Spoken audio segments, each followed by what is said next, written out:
د ظلم واقعه رامخې ته شوې ده چې یو د 10 کالو ماشومه د جنسي زیاتي نه بعد ډېره بېدردۍ سره قتل شوه. دوستانو دا واقعه په کوم ځای کې رامخې ته شوې ده او د 10 کالو ماشومې سره یې دومره زیاتې ولې وکړو؟ دوستانو که چېرې تاسو د دې پوره معلومات باره کې ځان قبلول غواړئ که اوسه پورې چې زموږ د چینل مخه نه وي سبسکرایب کړي، خو موږ زموږ د چینل مخه سبسکرایب کړئ، کلی نشان څخه مخه ووهئ چې زموږ هر یوه نوې معلوماتي ویډیو تاسو ته په اسانۍ سره میلاویږي.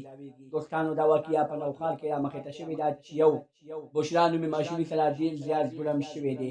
یو د 10 کالو ماشومه یو کس رانیسي، هغه سره اول جنسي زیاتې یعنې زنا کوي او بیا یې د هغې نه بعد ډېره بېدردۍ سره قتل کوي. دوستانو دې کس اخر داسې حرکت ولې وکړو چې د 10 کالو ماشومه رانیسي او ډېر زیاتې ورسره کوي. دوستانو دا واقعه په نوښار کې رامخې ته شوې ده. د ماشومې پلار ډېر جاري ووایي سره ډېر زیات ظلم شوی دی، دې زناول زما لور سره زنا کړې ده او بیا یې د هغې نه بعد ډېره بېدردۍ سره قتل کړې ده.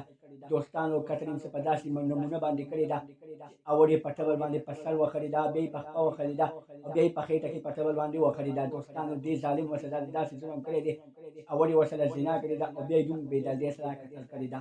دوستانو دغه قاتل اوس ډېر جاري ووایي زه په دغه وخت کې په ځان باندې نه وم پوه شوې، زه په دغه وخت کې په ځان نه وم پوه شوې، په ځان نه پوهېدم او ما دغه کار وکړو. دغه ماشومې بیا ډېره بېدردۍ سره قتل کړه.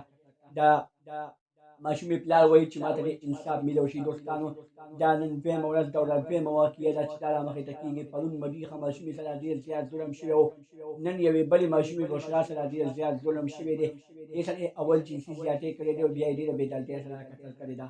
اخر څو پورې به مونږ داسې ظلمونه باندې ساتو، اخر څو پورې به دومره ظلم انتهاګانې رامخې ته کېږي. دوستانو راځئ چې نن یو شو اواز اوچت کړو، زموږ ماشومې زموږ د مستقبل ماشومې همې پاتې شي، بیا ورسره داسې څوک غلط کار نه کوي. خو نه دوستانو اوسه پورې څوک د اواز اوچتولو لپاره نه دي راپاڅېدلي، ځکه دا ماشومه ډېره بېدردۍ سره قتل شوې ده.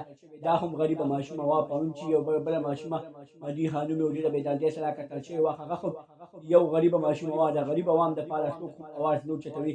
دا حادثه چېرته مالدار سره مخې ته شوې وه. اوسه پورې به یې قاتل هم پانسي و او ده ته به انصاف هم میلو شوی و. دوستانو ولې داسې قاتل ښاري غریبانانو ته کېږي؟ نه، راځئ چې نن یو شو او اواز اوچت کړو. دوستانو دا وه زموږ نننۍ ویډیو. که زموږ دا ویډیو هم خوښه شوې وي زموږ د چینل مخه سبسکرایب کړئ، تر نشان څخه مخه ووهئ، زموږ هر یوه نوې معلوماتي ویډیو تاسو ته په اسانۍ سره میلاویږي. والسلام.